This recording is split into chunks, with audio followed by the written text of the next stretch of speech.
Shalom, puji nama Tuhan kalau hari ini Kafa Ministry boleh kembali ada bersama-sama dengan kita semua hanya karena anugerahnya. Bagaimana kabar Anda? Saya berharap Anda ada dalam keadaan sehat, penuh sukacita dan senantiasa bersyukur. Sekalipun kalau kita melihat saat-saat ini keadaan bangsa-bangsa sedang rusuh. Tetapi kita anak-anak Tuhan, kiranya kita dapat tetap bersyukur dan terus berdoa mohon damai sejahtera turun atas bangsa-bangsa. Oke, sekarang kita akan memulai teaching series kita yang ke-30. Kita mau membahas apakah musuh kita itu sama dengan musuh Allah atau sebaliknya musuh Allah itu adalah sama dengan musuh kita. Nah, untuk kita mendapatkan jawabannya, kita akan mulai dengan kembali ke Matius 13, di mana kita sebenarnya sudah pernah membahas tentang ini di video NPD series yang berjudul DNA Lalang dan DNA Gandum.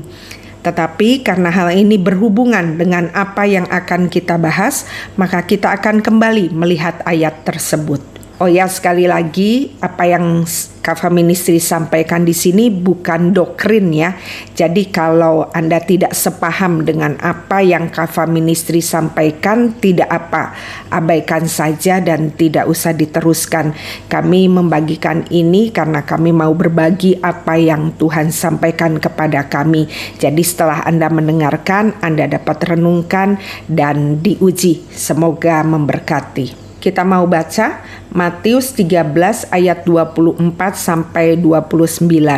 Yesus membentangkan suatu perumpamaan lain lagi kepada mereka. Katanya, hal kerajaan sorga itu seumpama orang yang menaburkan benih yang baik di ladangnya.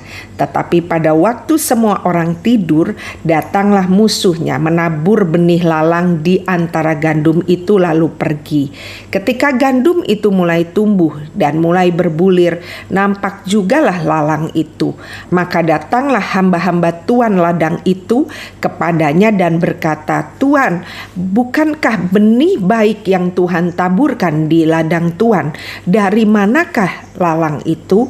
Jawab tuan itu, "Seorang musuh yang melakukannya." Lalu berkatalah hamba-hamba itu kepadanya, "Jadi maukah Tuan supaya kami pergi mencabut lalang itu?" Tetapi ia berkata, "Jangan, sebab mungkin gandum itu ikut tercabut pada waktu kamu mencabut lalang itu." Jadi dari perumpamaan ini kita dapat lihat bahwa Tuhan mau memberitahu kepada kita bahwa di dunia ini ada dua benih. Yang pertama adalah benih gandum, yaitu benih yang ditaruh oleh Allah. Dan yang kedua adalah benih lalang, yaitu benih yang bukan ditanam oleh Allah. Bahkan tadi dikatakan di ayat 28 diperjelas, dikatakan bahwa yang menaruh benih lalang itu adalah musuh dari Tuhan. Jadi dapat dikatakan bahwa yang menabur benih lalang itu adalah musuh dari Allah. Untuk lebih jelasnya kita mau melihat ada penjelasannya di ayat 37 sampai 43. Kita baca ayatnya. Ia menjawab katanya, "Orang yang menabur benih baik ialah anak manusia. Ladang ialah dunia, benih yang baik itu anak-anak kerajaan, dan lalang anak-anak si jahat. Musuh yang menabur benih lalang ialah iblis. Waktu menuai ialah akhir zaman, dan para penuai itu malaikat." Jadi kita lihat ya, diterangkan sangat jelas oleh Alkitab tentang perumpamaan tadi. Kita lanjutkan ayat 40. Maka seperti lalang itu dikumpulkan dan dibakar dalam api, demikian juga pada akhir zaman Anak Manusia akan menyuruh malaikat-malaikatnya dan mereka akan mengumpulkan segala sesuatu yang menyesatkan dan semua orang yang melakukan kejahatan dari dalam kerajaannya. Semuanya akan dicampakkan ke dapur api, di sanalah akan terdapat ratapan dan kertakan gigi. Pada waktu itulah orang-orang benar akan bercahaya seperti matahari dalam kerajaan Bapa mereka. Siapa bertelinga hendaklah ia mendengar. Jadi ini adalah menggambarkan keadaan akhir zaman, di mana dikatakan bahwa pada akhir zaman akan ada proses pemisahan yang dilakukan oleh Tuhan melalui malaikatnya. Artinya akan ada proses pemisahan antara tanaman yang ditanam oleh Allah, yaitu gandum, dan tanaman yang ditanam oleh musuh Allah, yaitu lalang. Di mana kalau kita lihat mereka tadinya itu hidup bersama-sama, tetapi saat akhir zaman itu adalah waktu pemisahan. Makanya dari ayat ini saya sering sampaikan bahwa pemisahan antara DNA lalang dan DNA gandum itu harus pakai cara dan waktu Tuhan. Karena kalau pakai cara manusia seperti tadi yang mau dilakukan oleh hamba-hamba dari Tuhan yang mau memisahkan antara gandum dan lalang, Tuhan tersebut berkata bahwa jangan, karena bisa saja bagian yang baik dari benih gandum itu akan ikut tercabut nantinya. Jadi tidak bisa dengan cara manusia, harus menunggu cara dan waktu Tuhan. Dan biasanya karena dalam menunggu waktu Tuhan itu bukan waktu yang sebentar, biasanya itu ada dalam waktu yang lama.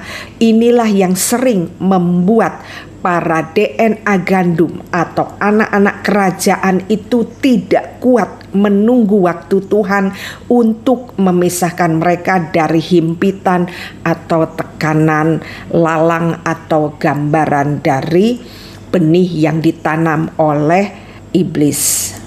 Dan memang saya melihat dari beberapa konseling dan literatur yang saya baca bahwa anak-anak Tuhan yang diizinkan hidup dengan orang toksik itu benar-benar alami penderitaan yang sangat dan dalam jangka waktu yang sangat lama. Bahkan kadang-kadang kita menemukan anak-anak kerajaan ini benar-benar sudah dalam keadaan yang tidak berdaya. Kenapa? Karena hidup dengan orang yang benihnya berasal dari iblis atau musuh Allah itu sangat keji, arogan dan manipulatif. Dan juga karena waktu yang lama, jadi long suffering, makanya di fase ini biasanya banyak yang tidak tahan atau tidak kuat menghadapi ini semua. Seperti kalau di Alkitab kita bisa melihat apa yang dialami oleh Lot, di mana dia hidup di kota yang namanya Sodom dan Gomora. Kita mau baca ayatnya ya. Ada di 2 Petrus 2 ayat 7-8. Tetapi ia menyelamatkan Lot. Ya, di sini bicara Tuhan ya. Orang yang benar yang terus-menerus menderita oleh cara hidup orang-orang yang tak mengenal hukum dan yang hanya mengikuti hawa nafsu mereka saja. Sebab orang benar ini tinggal di tengah-tengah mereka dan setiap hari melihat dan mendengar perbuatan-perbuatan mereka yang jahat itu, sehingga jiwanya yang benar itu tersiksa. Nah, dari sini kita dapat melihat ya bagaimana Lot yang hidup dengan orang-orang yang toksik atau benih yang berasal dari kerajaan kegelapan. Jadi dari sini kita dapat melihat bahwa Lot selama hidup di Sodom dan Gomora itu jiwanya benar-benar tersiksa. Dari gambaran jiwa yang benar-benar tersiksa atau tidak kuat ini, maka Kava Ministry akan mengajak Anda semua untuk melihat satu keadaan yang ada di kitab Wahyu. Kita mau melihat di Wahyu 6 ada juga keadaan yang seperti Lot, di mana kita dapat melihat keadaan anak-anak kerajaan yang sudah tidak lagi kuat menunggu pertolongan dan keadilan dari Tuhan. Untuk itu kita akan mulai dari Wahyu 6 ayat 9 sampai 11. Kita baca sama-sama ayatnya. Ini adalah tentang penglihatan yang diperlihatkan kepada Yohanes yang menulis kitab Wahyu. Kita baca ayatnya. Dan ketika anak domba itu membuka materai yang kelima, aku melihat di bawah mezbah jiwa-jiwa mereka yang telah dibunuh oleh karena firman Allah dan oleh karena kesaksian yang mereka miliki. Ini bicara tentang siapa? Ini bicara tentang para martir yang telah dibunuh karena firman Allah. Kita baca ayat selanjutnya, ayat 10. Dan mereka berseru-seru dengan suara nyaring, katanya, berapa lamakah lagi, ya penguasa yang kudus dan benar, engkau tidak menghakimi dan tidak membalas darah kami kepada mereka yang diam di bumi? Dan kepada mereka masing-masing diberikan sehelai jubah putih dan kepada mereka dikatakan, jadi ini jawaban dari pertanyaan mereka, dikatakan bahwa mereka harus beristirahat sedikit waktu lagi hingga genap jumlah kawan-kawan pelayan dan saudara-saudara mereka yang akan dibunuh sama seperti mereka. Jadi kalau kita mau melihat, ini seperti doa ratapan dari para martir yang dibunuh oleh karena firman Allah. Dan kalau kita mau baca di Wahyu 18 ayat 20-24, kita akan tahu bahwa yang meratap ini adalah para rasul, para nabi, dan orang-orang kudus yang menjadi martir. Oke, jadi dari sini Kava Ministry akan mengajak kita semua untuk melihat satu pola yang ada di kitab Wahyu ini.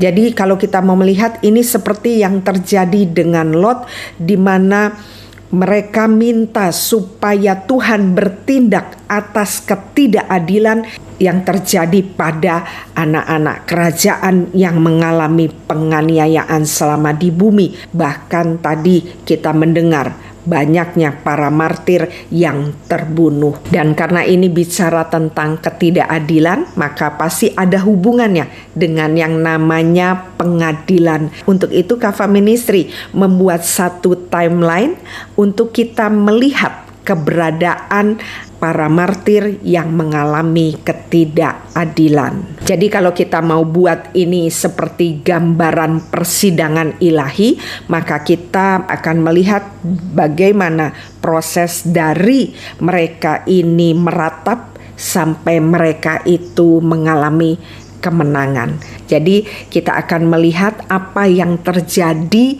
di kitab Wahyu ini, karena pola ini akan juga kita alami yang hidup di bumi. Dan untuk mempermudah memahaminya, maka Kava Ministry membuat seperti kita ini ada di satu persidangan ilahi.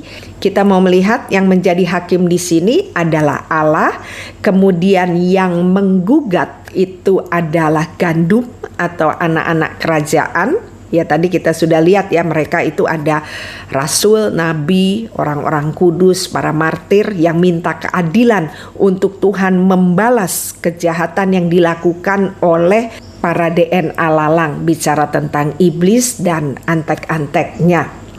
Dan kemudian terdakwanya ya sudah pasti iblis atau musuh Allah yang menabur benih lalang, dan juga lalangnya juga atau antek-anteknya.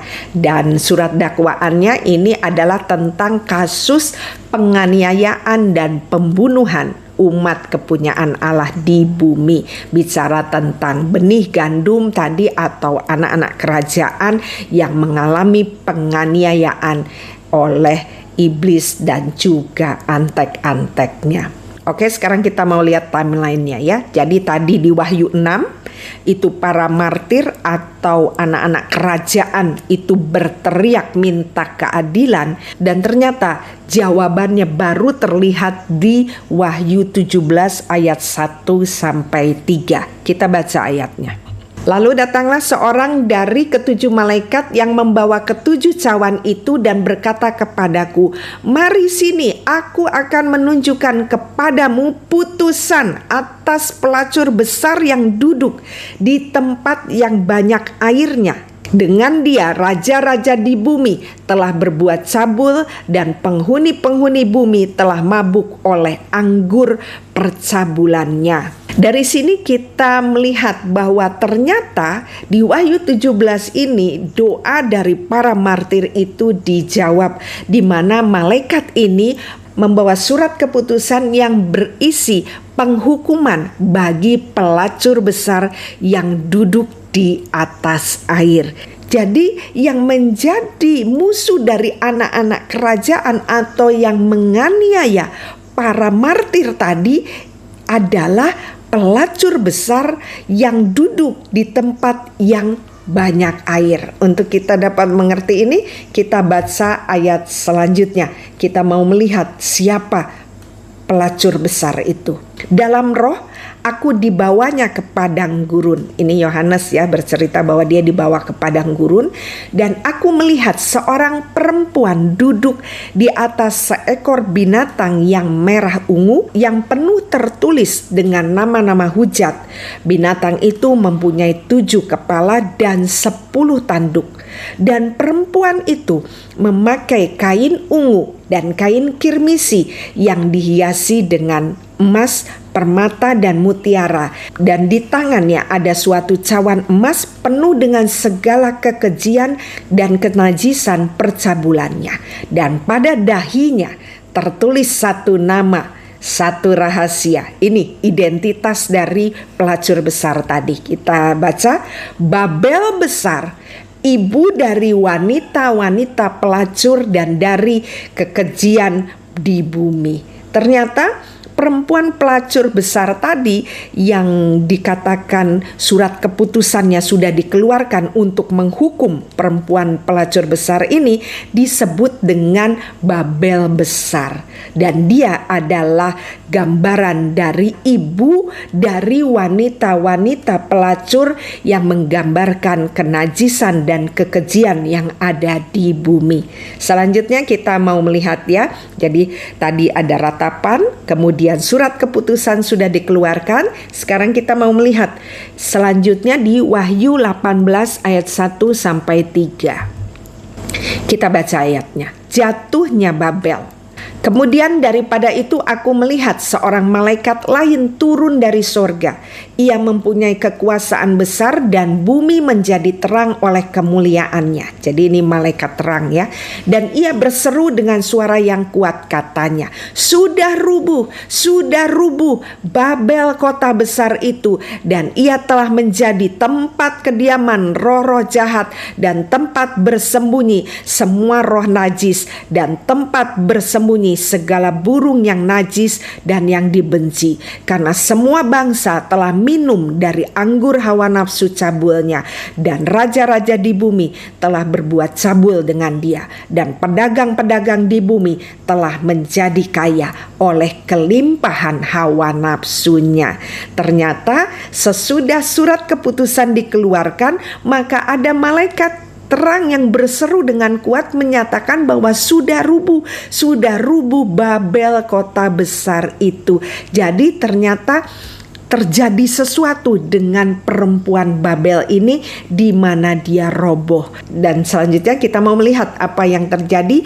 Kita baca di Wahyu 19 ayat 1 sampai 2. Nyanyian atas jatuhnya Babel.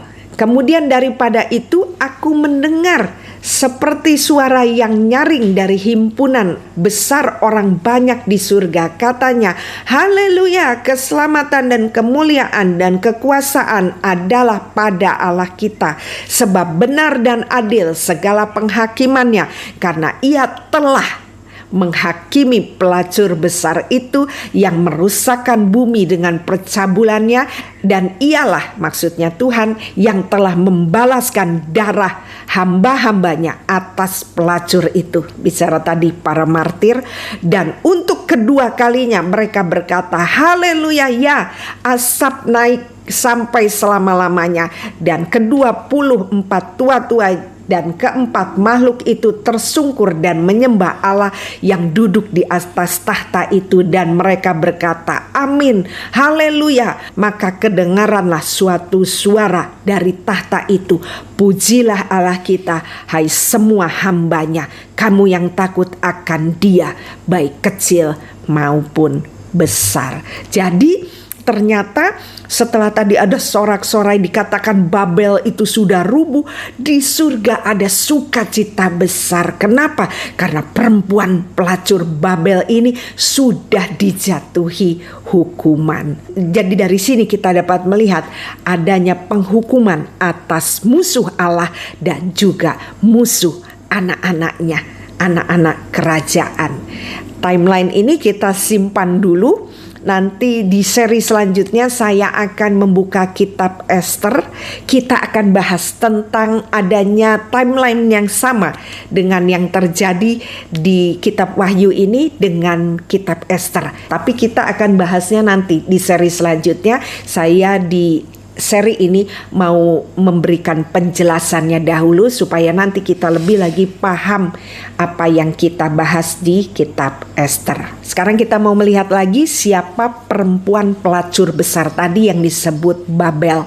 Untuk itu kita kembali ke Wahyu 17 ayat 3 sampai 5. Kita mau melihat ternyata musuh dari anak-anak kerajaan ini berhubungan dengan yang namanya musuh Allah. Kalau kita mau melihat dari gambaran musuh Allah ini disebut sebagai seorang perempuan, maka kita yang sudah belajar tentang level jiwa yang dipahami oleh orang Ibrani, maka kita tahu bahwa di dalam level jiwa kita ada level jiwa yang namanya ruah, simbolnya adalah perempuan. Kita bisa lihat di layar bahwa ruah itu dilambangkan dengan Isyah.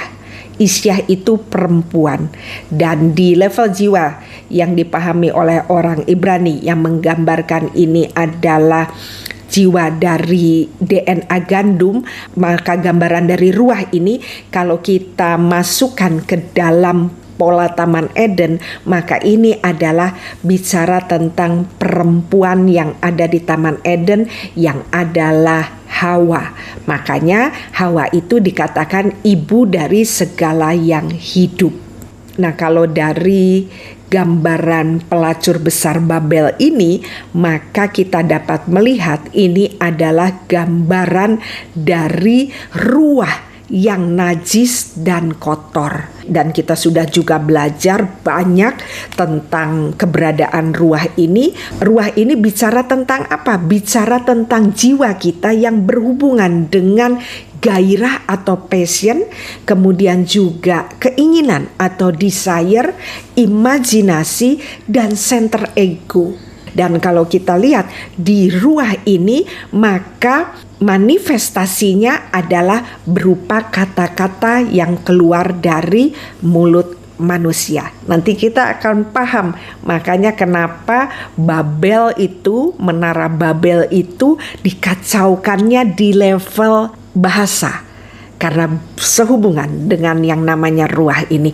Tetapi kita nggak bahas sekarang karena itu pasti akan panjang lagi, itu pembahasan yang lainnya. Tapi kita kembali lagi.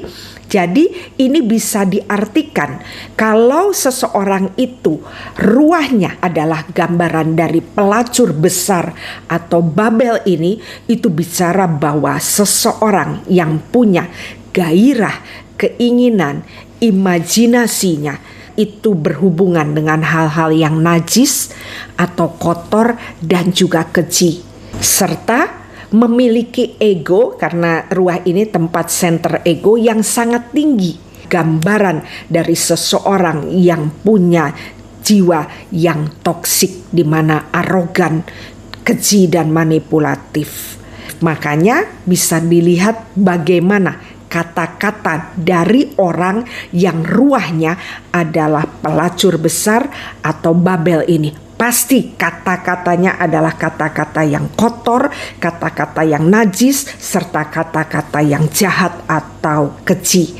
Dari sini kita dapat melihat ya perbedaan antara ruah yang tadi digambarkan harusnya adalah gambaran Hawa, tetapi di sini yang menjadi musuh Allah, ruahnya itu gambarannya seperti perempuan pelacur besar atau Babel. Itu gambarannya sangat berbeda dengan apa yang berasal dari Tuhan. Dan tadi dikatakan di Wahyu 17 ayat 1 bahwa perempuan pelacur besar ini duduk di tempat yang banyak airnya. Ingat, kita yang sudah belajar banyak tentang jiwa, kita tahu bicara tentang air, itu bicara tentang apa? Bicara tentang yang namanya ego. Bicara tentang kegelapan ego yang ada di dalamnya, di mana adanya monster-monster yang kita udah sering bahas lah. Dan penjelasan tentang air ini ada di ayat 15. Kita mau membaca ayatnya. Dikatakan, lalu ia berkata kepadaku, semua air yang telah kau lihat di mana wanita pelacur itu duduk adalah bangsa-bangsa dan rakyat banyak dan kaum dan bahasa. Jadi dari sini kita dapat melihat gambaran dari ego perempuan Babel ini yang mencemari bangsa-bangsa, juga rakyat, kaum, dan bahasa. Oke, kita mau melihat lebih lagi. Kita bisa lihat di ayat 4 di mana dikatakan di situ bahwa perempuan itu memakai kain ungu dan kain kirmisi yang dihiasi dengan emas, permata, dan mutiara. Apa yang dapat kita pahami di sini? Digambarkan bahwa perempuan ini memakai pakaian yang glamor. Karena tadi kita lihat ya dikatakan bahwa dia memakai pakaian ungu dan kirmisi. Kirmisi itu pakaian yang cukup mahal pewarnaannya karena dia didapat dari semacam ulat. Jadi itu benar-benar sesuatu barang yang mahal. Dan bicara pakaian di Alkitab itu sering dihubungkan dengan yang namanya karakter dan kekuatan.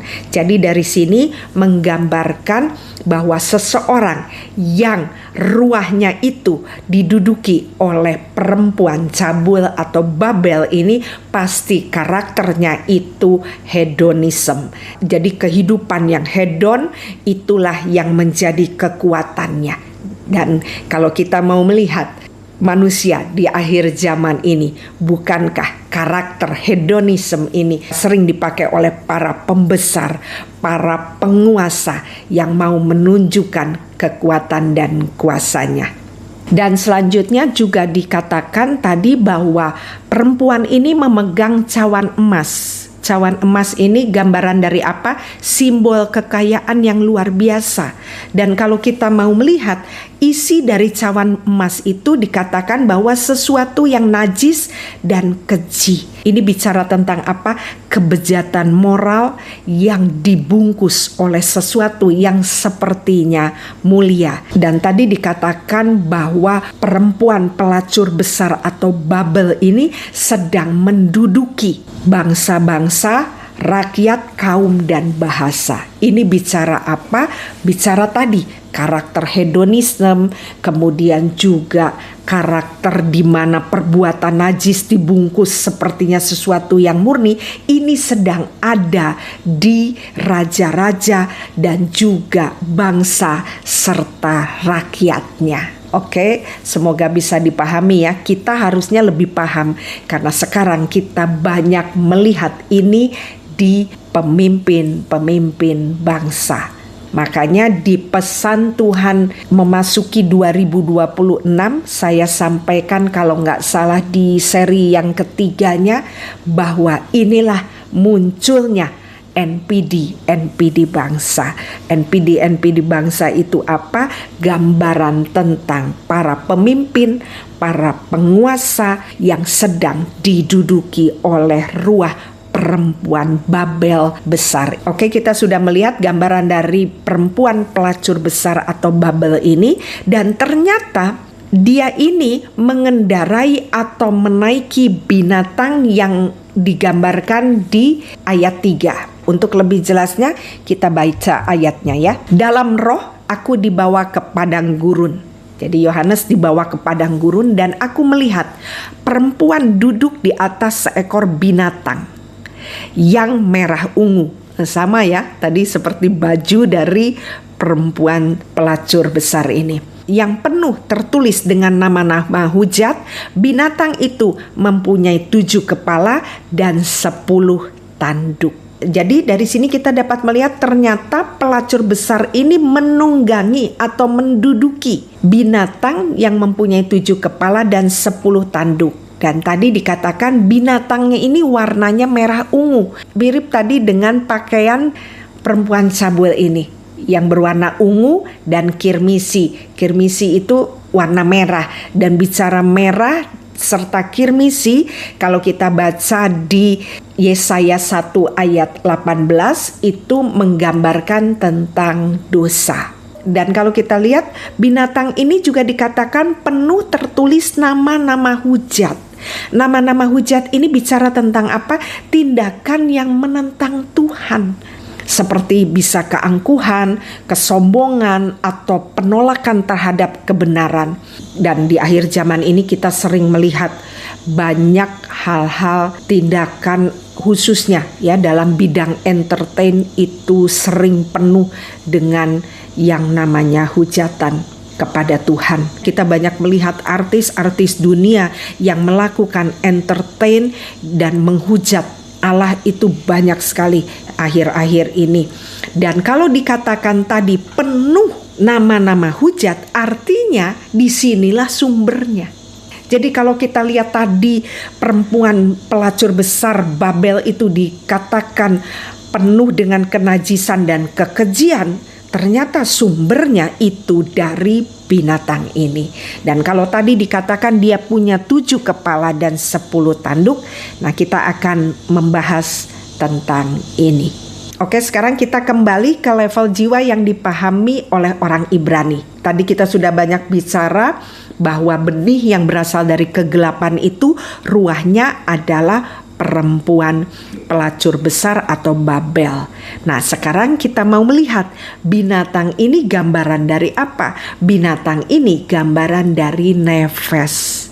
Kita lihat ya, itu yang level jiwa yang saya beri nomor 1 itu adalah level jiwa manusia yang paling dekat dengan wujud fisik.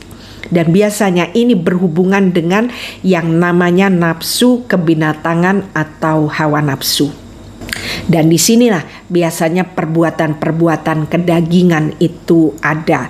Dan gambaran hawa nafsu kebinatangan ini biasanya berhubungan dengan makan dan minum. Ini gambaran dari kerakusan, kemudian juga seksual, dan juga gambaran dari dominasi. Dan seperti yang Kafa Ministry sering sampaikan bahwa dalam pembaharuan pola pikir, waktu kita bicara tentang air atau bicara gambaran tentang laut, yang kalau kita lihat di kitab Kejadian itu dikatakan sebagai samudra raya yang ditutupi kekelaman, maka kita sudah pernah belajar bahwa ini bicara tentang tempat dari yang namanya ego. Dan kita sudah waktu itu membahasnya, bisa dilihat lagi di teaching series yang berjudul Mengapa Manusia Semakin Jahat.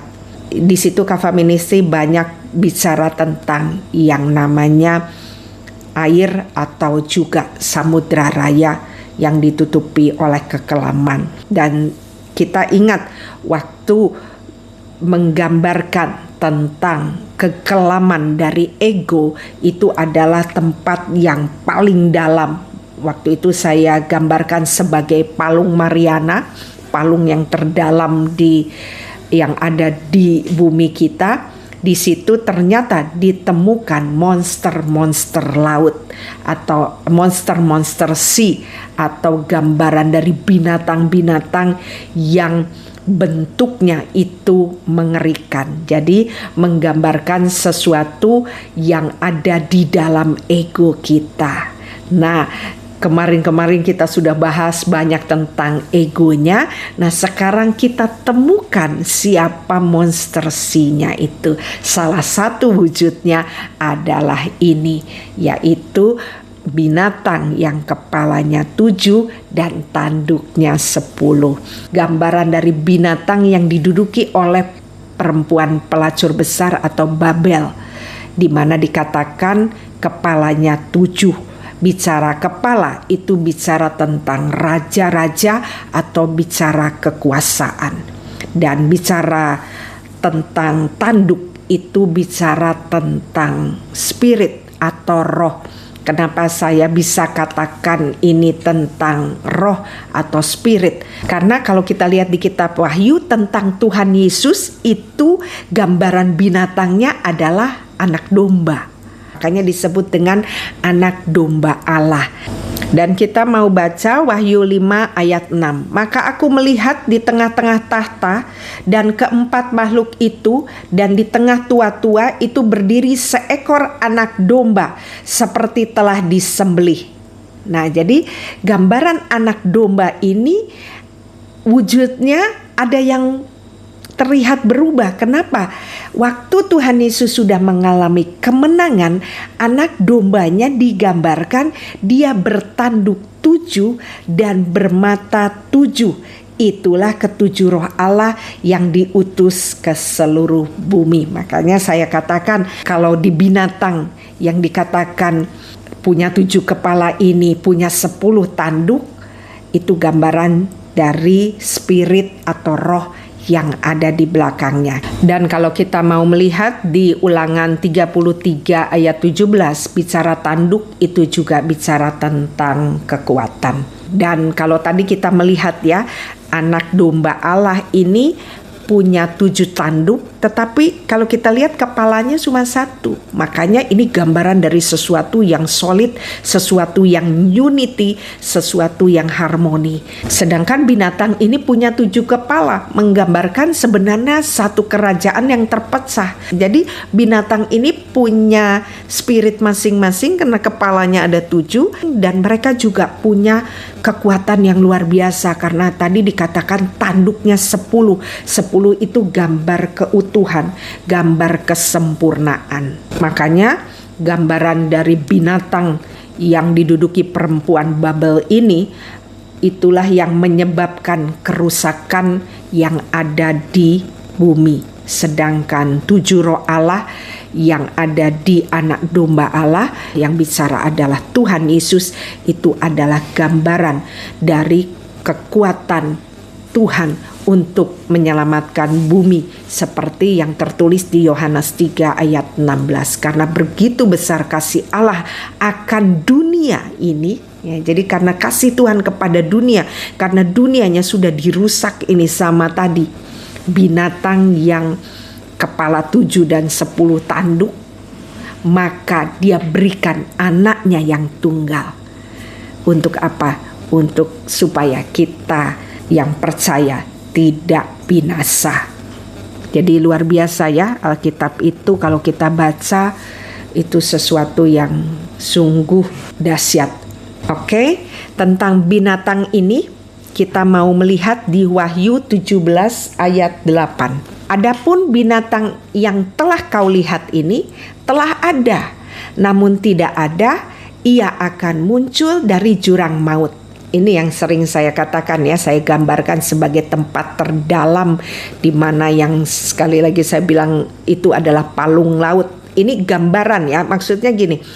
Jadi apa yang kita bisa lihat itu kita bisa pelajari dengan sesuatu yang kita tidak pahami yang tertulis di Alkitab.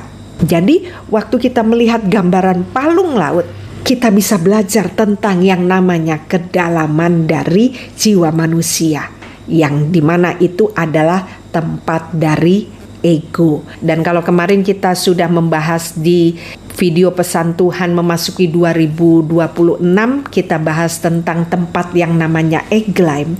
Itu adalah gambaran dari palung laut, gambaran dari tempat yang paling dalam. Karena kalau kita lihat kan, sesudah laut mati dia ke En-gedi, kemudian ke Eglaim. Laut mati itu sudah tempat terendah dari bumi. En-gedi dan Eglaim itu pasti sedikit lebih rendah dari laut mati, karena bagaimana air itu bisa mengalir kalau tidak dia posisinya lebih rendah. Jadi Eglaim itu adalah gambaran juga dari tempat kedalaman ego atau gambaran tentang palung laut. Makanya saya bilang Eglaim itu gambaran dari orang-orang toksik.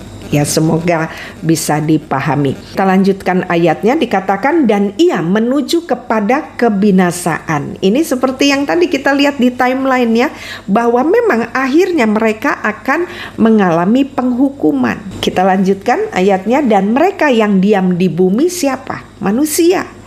Yaitu mereka yang tidak tertulis di dalam kitab kehidupan sejak dunia dijadikan. Jadi ini bicara tentang manusia yang di dalamnya bukan benih yang berasal dari Tuhan. Ya, jadi gambaran manusianya dari Tuhan, tetapi ruahnya sudah tercemar. Jadi ini bukan umat Tuhan. Dikatakan akan heran apabila mereka melihat bahwa binatang itu telah ada, namun tidak ada dan akan muncul lagi. Yang penting di sini ialah akal yang mengandung hikmat. Oke, saya garis bawahi, dikatakan bahwa binatang ini telah ada, namun tidak ada dan akan muncul lagi. Ini bicara tentang apa? Ini bicara bahwa dari awal, jadi bahkan sebelum penciptaan dia sudah ada, kemudian dia ada, bahkan nanti sampai akhir ia akan muncul. Jadi menggambarkan bahwa keberadaan dalam tanda petik binatang ini yang adalah musuh Allah ini terus-menerus hadir di kehidupan anak-anak kerajaan. Bahkan dikatakan akan muncul lagi, itu bicara akhir zaman, dia dari jurang maut. Artinya dari tempat yang paling dalam itu akan keluar yang masternya dari si lambang dari kerajaan kegelapan ini. Oke, sekarang kita mau lihat apa korelasinya dengan kita umat Tuhan. Kemarin waktu kita membahas tentang excellent spirit, saya ada membagikan tentang level jiwa yang dipahami oleh orang Ibrani ini dengan memasukkan konsep keluarga dari Ishak, di mana kemarin kita membaginya gambaran ruahnya atau perempuannya atau ibunya itu Ribka. Ribka itu istri dari Ishak, ibu dari Esau dan Yakub. Dan kemarin saya katakan bahwa gambaran ruah ini adalah gambaran dari gereja Tuhan yang akan menuntun orang benar, gambaran dari Yakub, untuk bertumbuh level jiwanya menjadi kafah, atau bicara tentang level jiwa mempelai Kristus yang siap untuk dipertunangkan dengan Tuhan.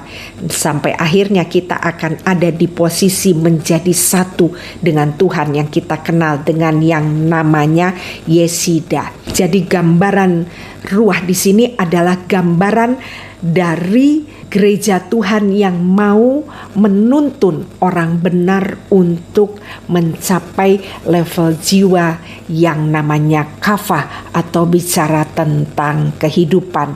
Makanya kalau kita melihat tentang level jiwa yang dipahami oleh orang Ibrani ini di pola Taman Eden, maka ruahnya ini adalah Hawa. Dan kita tahu Hawa itu adalah ibu dari semua yang hidup. Makanya ini bertolak belakang tadi dengan gambaran dari perempuan pelacur besar atau Babel. Dikatakan bahwa dia ibu dari wanita-wanita pelacur dan kekejian di bumi. Jadi dari sini kita dapat melihat perbedaan yang signifikan ya. Kalau dari sisi benih gandum yang tadi kita bicara Matius 13, maka bicara gereja yang sedang dituntun kepada yang namanya kehidupan. Dan kalau dari sisi benih lalang, maka gambaran perempuan pelacur besar atau Babel yang digambarkan sebagai ibu dari kenajisan dan kekejian, maka spirit ini juga akan menuntun kepada yang namanya kematian atau maut. Jadi gambaran ruah dari DNA gandum itu membawa kepada kehidupan, tetapi gambaran dari DNA lalang itu ruahnya membawa kepada yang namanya maut. Dan kalau kita lihat bicara perempuan itu bicara juga menghasilkan buah. Itu kalau di DNA gandum itu mengarah kepada menghasilkan karakter buah-buah roh, tetapi kalau di perempuan Babel ini itu menggambarkan karakter yang najis dan keji, gambaran tentang perbuatan kedagingan. Dan pastinya karakter dari DNA lalang ini adalah karakter yang memberontak kepada Allah. Jadi kalau tadi kita lihat ya di Matius 13 menyatakan bahwa di ladang itu ada 2 benih, itu berasal dari 2 tuan yang berbeda. Satu berasal dari kerajaan Allah, yang satu berasal dari iblis, kerajaan kegelapan. Makanya kita yang hidup di masa akhir zaman ini, kita benar-benar akan melihat satu perbedaan yang jelas di antara para manusia. Ada benih yang memperlihatkan karakter-karakter yang semakin kudus, ada benih yang memperlihatkan karakter-karakter yang semakin jahat. Seperti yang tertulis di kitab Wahyu, orang yang jahat akan semakin jahat, orang yang kudus akan semakin kudus. Kenapa semakin terlihat? Karena supaya waktu dipisahkan itu tidak ada yang terbawa, tidak ada yang terikat. Jadi makanya jangan kaget melihat orang akan semakin jahat di akhir zaman dan yang kudus akan semakin kudus, karena akan semakin jelas terlihat perbedaannya antara DNA lalang dan DNA gandum. Dan kemarin dari salah satu subscriber ada yang bertanya, apakah ada manusia yang berasal dari iblis? Di kitab Kejadian sudah sangat jelas bahwa yang menciptakan manusia itu adalah Tuhan. Bahkan dia menghembuskan nafasnya, atau bicara tentang terang, atau bicara tentang kehidupan yang ada di nesiama kita. Jadi sudah pasti manusia itu dibuat oleh Tuhan. Tetapi masalahnya waktu di Taman Eden, Hawa itu tergoda oleh rayuan ular, atau bicara nefes atau godaan hawa nafsu. Naluri kebinatangan itu sudah menyuntikkan yang namanya dosa ke dalam jiwa manusia. Lewat apa? Lewat ruah, lewat keinginan. Ingat, bicara ruah itu bicara apa? Bicara tentang keinginan, bicara tentang gairah. Dan karena Hawa ini tergoda atau ruah ini tercemar, maka mengakibatkan dosa itu masuk ke dalam jiwa manusia, yang akhirnya kita akan melihat benih yang berasal dari lalang itu juga bertumbuh di dalam kita. Untuk lebih jelas kita akan baca di Yakobus 1 ayat 15.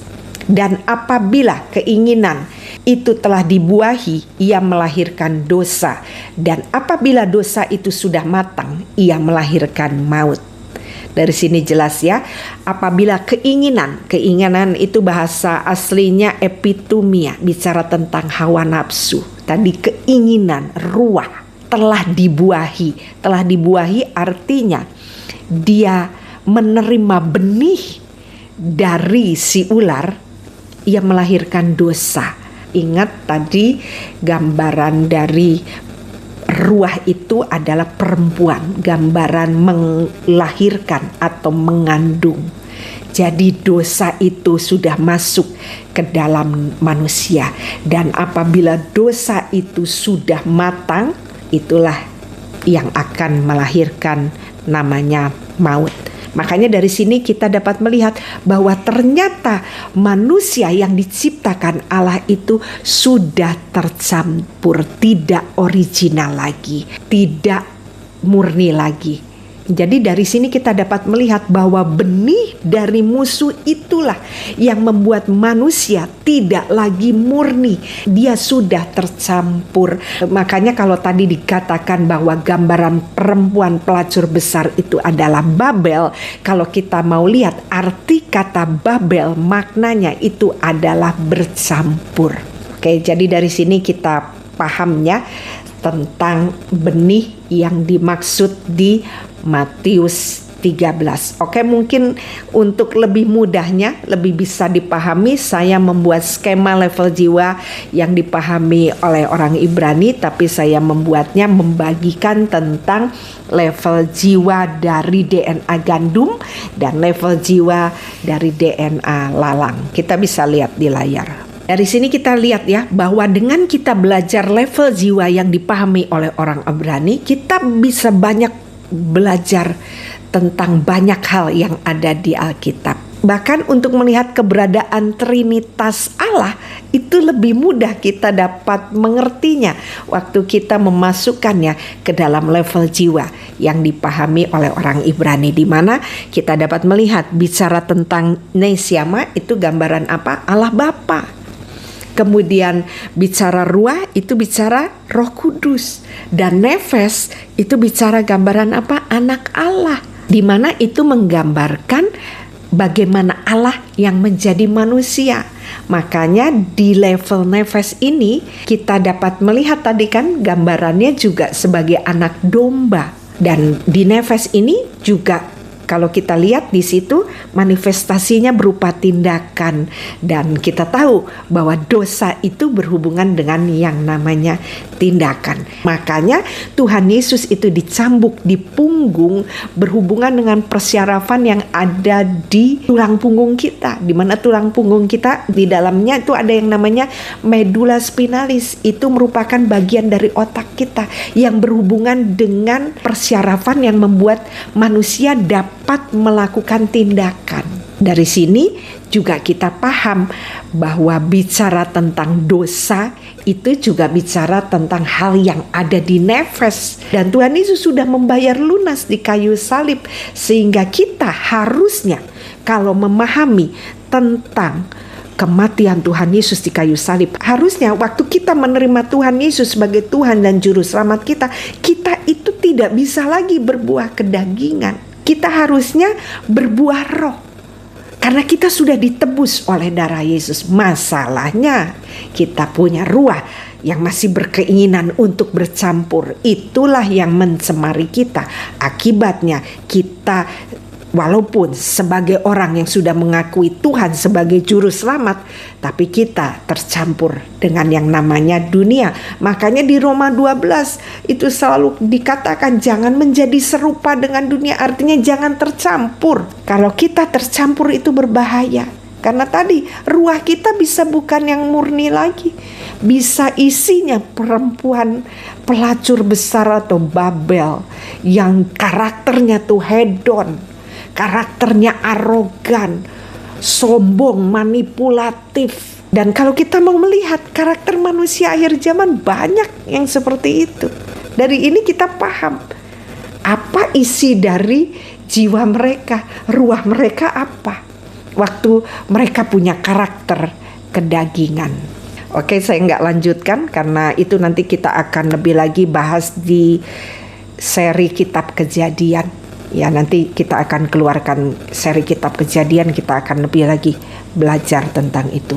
Dan kalau kita mau lihat trinitas dari kegelapan atau benih lalang, itu kita dapat melihat di layar. Nefesnya itu adalah gambaran binatang yang berkepala 7 dan tanduk 10 tadi. Kemudian ruahnya adalah pelacur besar atau Babel, atau tadi yang disebutkan sebagai ibu dari kenajisan dan kekejian. Dan kalau tadi di level jiwa yang DNA gandum itu, ruah itu menggambarkan gereja Tuhan, real gereja Tuhan. Nah, di perempuan pelacur Babel ini menggambarkan gereja Tuhan yang palsu, atau bicara tentang gambaran nabi-nabi palsu. Ini bicara gambaran gereja Tuhan yang palsu. Dan nesiamanya adalah Satan. Kalau di kita itu Allah Bapa, kalau di sini nesiamanya adalah Satan. Kalau di DNA gandum isinya nafas kehidupan dan terang, kalau di Trinitas kegelapan ini isinya adalah maut dan wujudnya adalah kegelapan. Jadi dari sini kita mulai paham ya tentang apa yang dimaksud bahwa di akhir zaman akan ada dua generasi dan nanti yang memisahkannya itu bukan manusia, malaikat. Bicara keputusan sorga ya, bukan keputusan kita, keputusan sorga yang akan membuat pemisahan. Makanya kalau kita kembali ke timeline tadi di awal yang ada di kitab Wahyu, dikatakan di situ ada sebelum terjadi penghukuman, di situ ditulis tentang pemisahan, bicara tentang supaya umat Tuhan tidak terkena hukuman. Itu Tuhan mau supaya manusia melepaskan ikatannya dengan yang namanya perempuan pelacur besar atau Babel ini. Kita baca aja ayatnya ya. Di Wahyu 18 ayat 4-5. Lalu aku mendengar suara lain dari surga berkata, "Pergilah kamu hai umatku, pergilah daripadanya, supaya kamu jangan mengambil bagian dalam dosa-dosanya, dan supaya kamu jangan turut ditimpa malapetaka-malapetakanya, sebab dosa-dosanya telah bertimbun-timbun sampai ke langit, dan Allah telah mengingat segala kejahatannya." Jadi apa yang dilakukan oleh DNA lalang itu Allah ingat. Semua yang dia lakukan, kesengsaraan yang dia buat untuk DNA gandum itu tidak ada satupun yang Allah lupakan, diingat oleh Tuhan. Dan Tuhan mau supaya saat penghakiman datang, manusia kepunyaannya, ingat manusia itu dari Tuhan kan yang membuatnya, supaya diselamatkan. Sekalipun sudah tercemar, tapi Tuhan mau mengingatkan sekali lagi untuk manusia segera melepaskan ikatannya dari kefasikan. Ini yang saya sebut dengan yang namanya eglaim. Saya bilang kemarin di pesan Tuhan memasuki 2026 akan ada kasih karunia Tuhan yang sangat besar. Untuk apa? Untuk menyelamatkan ini orang-orang yang tercemar. Makanya jangan dibuang waktu ini. Kalau Anda tercemar, segera kembali kepada Tuhan. Lepaskan. Melawan perempuan Babel atau pelacur besar ini bukan dengan cara kami patahkan kuasanya. Bukan. Caranya cuma satu, Anda lepaskan semua yang Anda pegang yang berasal dari kekotoran dan kenajisan serta kekejian yang dipengaruhi oleh perempuan Babel ini. Anda cukup lepaskan. Apa yang mengikat Anda lepaskan. Karena apa? Sebentar lagi penghukuman itu datang. Kalau Anda tidak melepaskan, Anda akan bersama-sama masuk dalam penghukuman.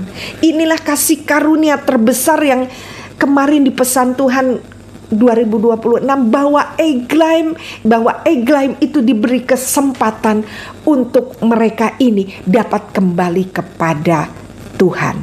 Makanya seperti yang saya sudah bahas kemarin, kalau kita mau cari tempat yang namanya Gedi, itu masih ada sampai hari ini.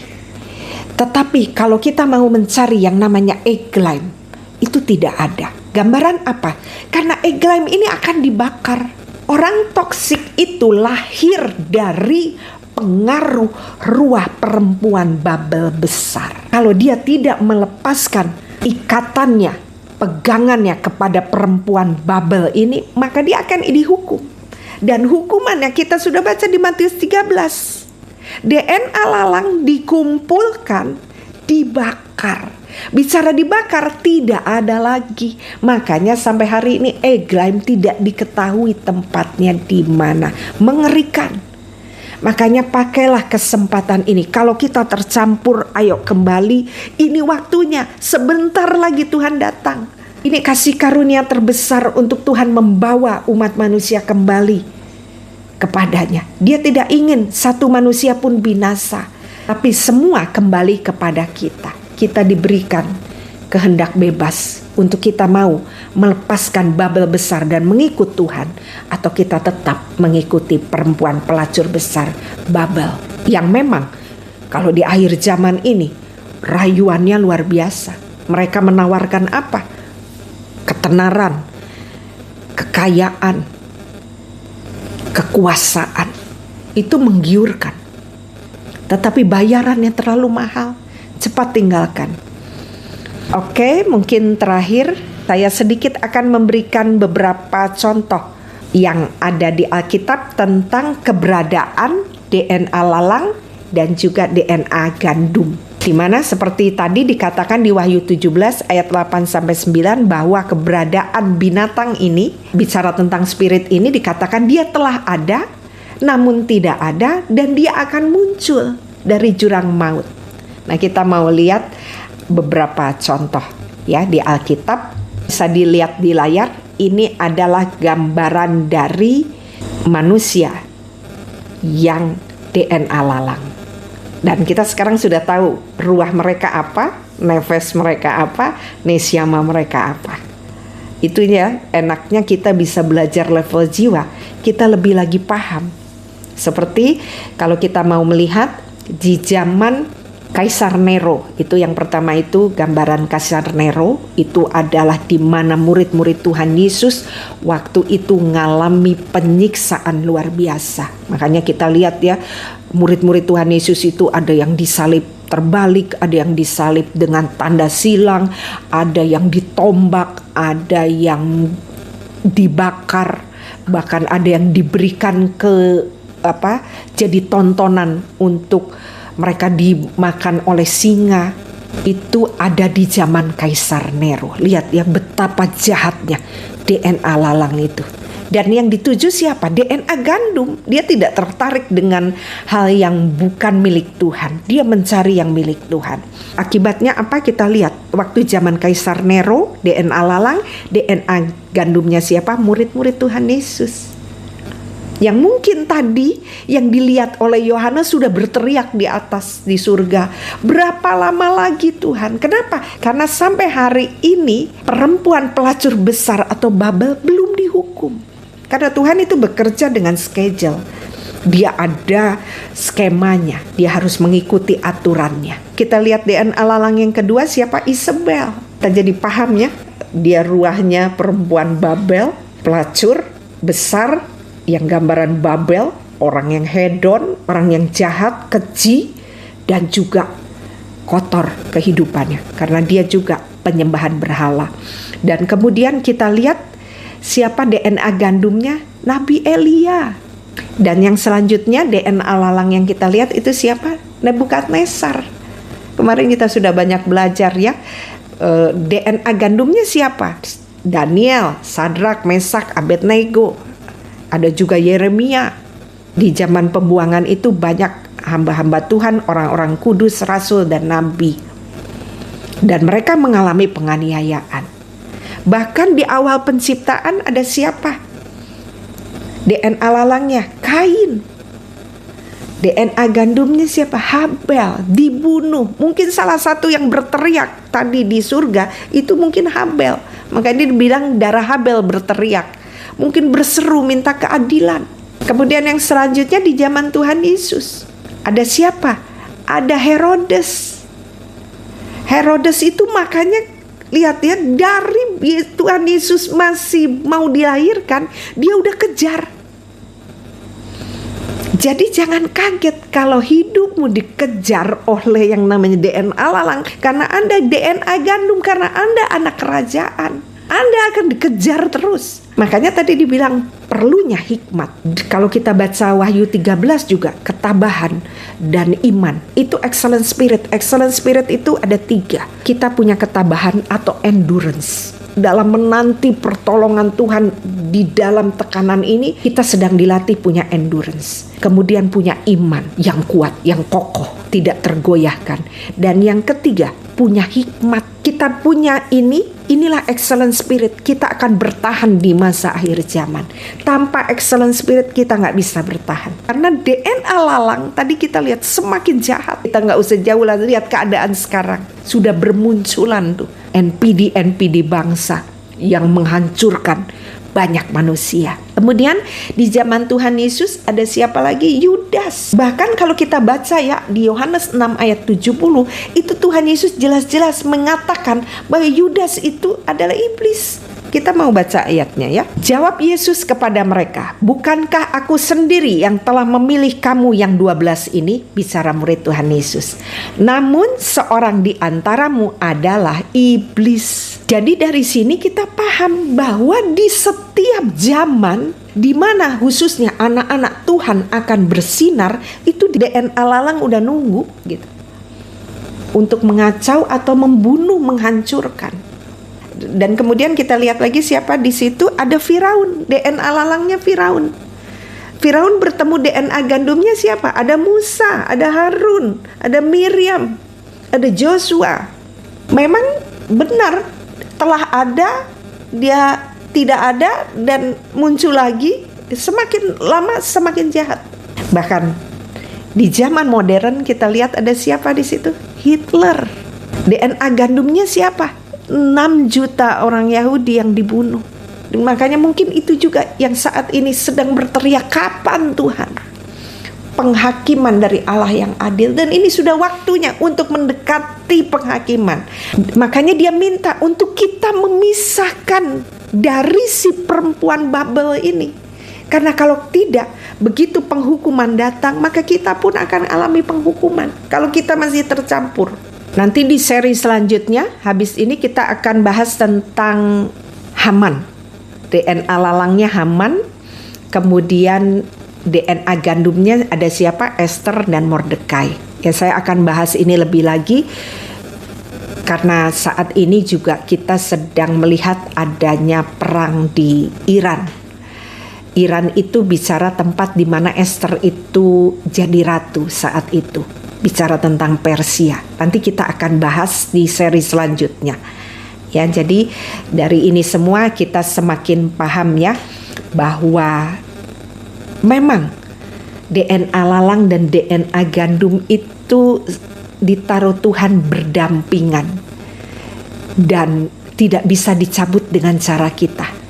Karena kita harus menunggu waktu Tuhan. Seperti tadi, sekalipun para martir itu udah teriak, udah gak tahan, gak bisa, harus nunggu surat keputusan dari Tuhan. Makanya dibilang malaikat yang mengambil keputusan. Kita harus sabar menunggu Tuhan yang memberi keputusan, bukan kita. Karena kita udah gak kuat, kita melakukan sesuatu. Gak bisa, nanti akhirnya endingnya tidak akan baik. Dan kalau kita sadar bahwa hari-hari ini kita hidup di akhir zaman, sudah pasti kita akan bertemu dengan para manusia toksik yang dipakai oleh kegelapan. Itu gambaran dari apa? Gambaran dari antikris. Tadi perempuan Babel itu menduduki, gambaran sosok binatang itu gambaran dari antikris. Jadi antikris akan memakai orang-orang yang ruahnya perempuan Babel yang tadi penuh dengan kenajisan dan kekotoran. Inilah paket antikris. Dan ini akan muncul. Bagaimana dengan gereja Tuhan? Mereka akan semakin ganas. Gereja Tuhan harus paham tentang ini. Kalau kita tidak paham, kita akan tergerus, kita akan roboh. Makanya apa yang perlu kita persiapkan sebagai gereja Tuhan? Kita sebagai gereja Tuhan harus mempersiapkan yang namanya excellent spirit. Tanpa excellent spirit kita tidak akan kuat hidup di masa akhir zaman.